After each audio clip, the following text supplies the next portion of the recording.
Hello good morning students, I hope you all are doing very well. तो LT grade की जो आपकी भर्ती आई है, जो रिक्रूटमेंट आई है, उसका वन टाइम रजिस्ट्रेशन आपको कैसे करना है, पूरा प्रोसेस इस वीडियो में देखेंगे बहुत आराम से। तो सबसे पहले आपको जो है rozgarresult.com ओपन करना है। इसी में अब आपको सारे फॉर्म्स दिखाई देंगे क्योंकि आपकी सरकारी रिजल्ट जो वेबसाइट थी वो पूरी तरह से बंद हो चुकी है। ठीक है, आई होप मेरी वॉइस क्लियर आ रही होगी। ठीक है, तो यहाँ पे आप जब देखेंगे लेटेस्ट जॉब्स वाले कॉलम में UPPSC assistant teacher LT online form, इसी में जब आप नीचे की तरफ स्क्रॉल करेंगे तो आपको सारी चीज़ें दिखाई देंगी। देखिए ये रही। ठीक है, इम्पॉर्टेंट डेट्स यानी कि कब आपका जो फॉर्म है वो स्टार्ट हुआ है आप देख सकते हो। एप्लीकेशन आपकी 28 जुलाई से शुरू हुई है, आज 29 जुलाई है।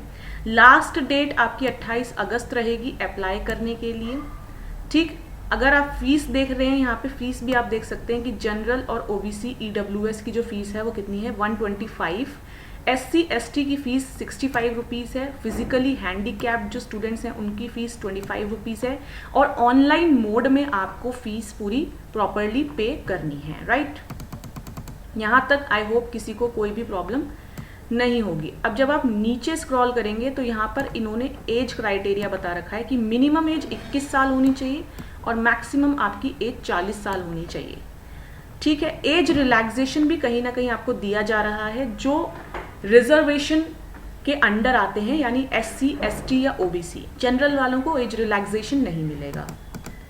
राइट, अब बात करते हैं कि टोटल पोस्ट कितनी है, तो वो आपको पता है 7466 पोस्ट हैं। टोटल पोस्ट इतनी है। ठीक है, मेल्स की जो पोस्ट हैं वो नंबर ऑफ पोस्ट ज़्यादा हैं, 4860। फीमेल की जो पोस्ट हैं वो 2525 पोस्ट हैं और फिजिकली हैंडीकैप्ड के लिए 81 पोस्ट हैं। बीएड इसमें बहुत इंपॉर्टेंट है, बीटीसी वालों के लिए ये वैकेंसी नहीं है। राइट, तो असिस्टेंट टीचर के लिए 7466 जो है पोस्ट आई है। आप यहाँ पे एलिजिबिलिटी देख सकते हैं, आपके पास बीएड ज़रूर होना चाहिए और ग्रेजुएशन होना चाहिए। ठीक है, चाहे वो बीए हो, चाहे वो बीएससी हो, English, Hindi, math, Sanskrit, SST. ठीक है, कॉमर्स जो ये सब्जेक्ट्स हैं इनमें से आपके सब्जेक्ट कॉम्बिनेशन बनने चाहिए। बीएड आपके पास ज़रूर होना चाहिए। बीएड के बिना यहाँ पर आपकी एलिजिबिलिटी नहीं बनेगी। ठीक है, अब सबसे पहले मेन बात करते हैं कि भैया ओटीआर रजिस्ट्रेशन करना पड़ेगा। जब तक आप ये ओटीआर रजिस्ट्रेशन नहीं करोगे तब तक आप फॉर्म के लिए अप्लाई नहीं कर सकते। ठीक है, तब तक आप यहाँ पे अप्लाई ऑनलाइन नहीं कर सकते। ठीक है, तो यहाँ पे आपको ओटीआर रजिस्ट्रेशन करना ही करना पड़ेगा। अब देखते हैं कि आपको कैसे करना है। देखिए, जब आप इस पे जाएंगे ना, for OTR registration click here, जब आप यहाँ पर क्लिक करेंगे ओटीआर रजिस्ट्रेशन में भी आपको बहुत सारी चीज़ें देनी है। अपना ईमेल आईडी, अपना मोबाइल नंबर, वो सारी चीज़ें जो है आपको वेरीफाई करानी है। तो यहाँ पर कुछ इस तरीके का पेज ओपन हो जाएगा। ओटीआर मतलब क्या है, वन टाइम रजिस्ट्रेशन है। आपको एक बार आपको सिर्फ रजिस्टर कराना है। राइट, तो आपको यहाँ पे करना है रजिस्टर नाउ पे करना है और अपनी सारी चीज़ें याद रखिएगा क्योंकि कुछ भी भूलोगे तो दिक्कत आपको होगी।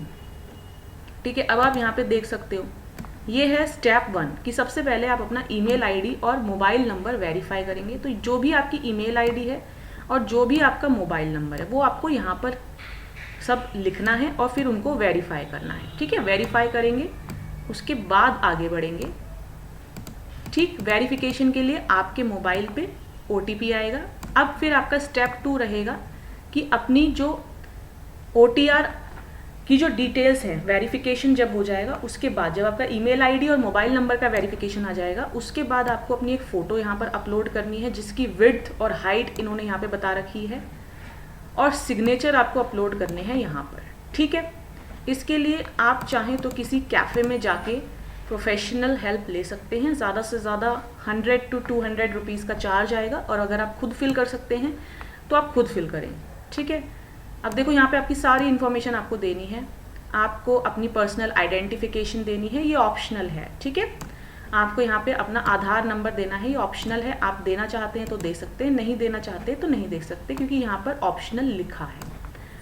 राइट, नेक्स्ट है आपका एप्लीकेंट की पर्सनल डिटेल्स, आपका नाम, आपका मिडल नेम, आपका लास्ट नेम। ठीक है, आपका जेंडर, आपकी डेट ऑफ बर्थ, आपका जो भी स्टेट ऑफ डोमिसाइल है वो यहाँ पर आपको स्टार जिस पे लगा रखा है ना, देखो स्टार, इसका मतलब है आपको ये फिल करने ही करने हैं, ये ऑप्शनल नहीं है। ठीक, तो ये सारी डिटेल्स आपको फिल करनी है। होम डिस्ट्रिक्ट, कैटेगरी, पापा का नाम, mother's name, high school qualification, जो भी आपकी हाई स्कूल की क्वालिफिकेशन रही है, ठीक है। और फिर यहाँ पर जो आपको एक वेरिफिकेशन कोड दिया हुआ है, ठीक है, उसको यहाँ पर आपको पंच करना है एंड देन आप रजिस्टर कर सकते हैं। अब इसके बाद, इसको रजिस्टर करने के बाद आपको कम से कम 72 घंटे रुकना पड़ेगा।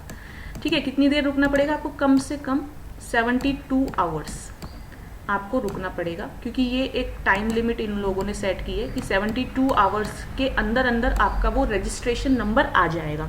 यानी आप मान के चलो आपको कम से कम 2 दिन का इंतज़ार करना पड़ेगा। जब आप OTR कर लेते हो, वन टाइम रजिस्ट्रेशन कर लेते हो, उसके बाद जो आपका नंबर आएगा, उसके बाद कहीं जाके आप ऑनलाइन जो है अप्लाई कर सकते हैं। ठीक है, जो मैंने आपको यहाँ पे बताया था, ऑनलाइन जो आपका है ये वाला ऑप्शन, फिर आप इस ऑप्शन पे क्लिक करने के लिए एलिजिबल हो जाओगे, क्योंकि आपके पास वो OTR नंबर आ जाएगा, राइट। ठीक है, कोई दिक्कत, कोई परेशानी, यहाँ तक कोई समस्या आनी नहीं चाहिए। ठीक है, उसके बाद जब आप इसमें अप्लाई करोगे, ठीक है, ये रहा आपका assistant teacher trained graduate grade, यानी कि TGT के लिए, देख रहे हो आप, ये TGT। ठीक है, TGT के लिए आप यहाँ पे अप्लाई कर सकते हो। असिस्टेंट टीचर के लिए यहाँ पर आपका अप्लाई का ऑप्शन है, आपको मैं दिखा देती हूँ, ये देखिए, ये रहा। ठीक है, ये रहा आपका अप्लाई का ऑप्शन, यहाँ से आप अप्लाई कर सकते हैं इजीली, कोई भी दिक्कत, कोई परेशानी आपको नहीं होगी। ठीक, जब आप अप्लाई पर क्लिक करेंगे तो कुछ इस तरीके का इंटरफेस आपके सामने ओपन अप होगा। ठीक है, तो यहाँ पर आपको बहुत सारी चीज़ें मिलेंगी। आपका OTR आपके पास होना चाहिए। ठीक है, ये रहा, देखो यहाँ पर आपका सबसे पहले आपको ऑथेंटिकेट विद OTR, यानी आपको जहाँ भी अप्लाई करना है, जिस भी सब्जेक्ट में, चाहे वो हिंदी हो, चाहे वो इंग्लिश हो, इन्होंने सब्जेक्ट वाइज दे रखा है, उसके लिए सबसे पहले आपके पास वो OTR ही होना चाहिए। इसलिए आप पहले जाके OTR करिए, यानी वन टाइम रजिस्ट्रेशन करिए। ओके स्टूडेंट्स, तो आज सबसे पहले आप लोग यही काम करेंगे कि आप अपना वन टाइम रजिस्ट्रेशन करेंगे। उसके बाद हम आगे की जो डिटेल्स हैं वो डिस्कस करेंगे। और मैं बता दूं कि ये जो परीक्षा है ये 2 चरणों में होगी, यानी कि 2 टायर्स में होगी। इसमें प्रीलिम्स है और इसमें मेंस है। उसके बाद आपका डॉक्यूमेंट वेरिफिकेशन है, इंटरव्यू इसमें आपका नहीं है, राइट। तो ये सारी डिटेल्स थी जो आप लोगों के साथ मैंने शेयर करी हैं। If you have any doubt, let me know in the comment section. Okay students, bye bye, take care, have a good day.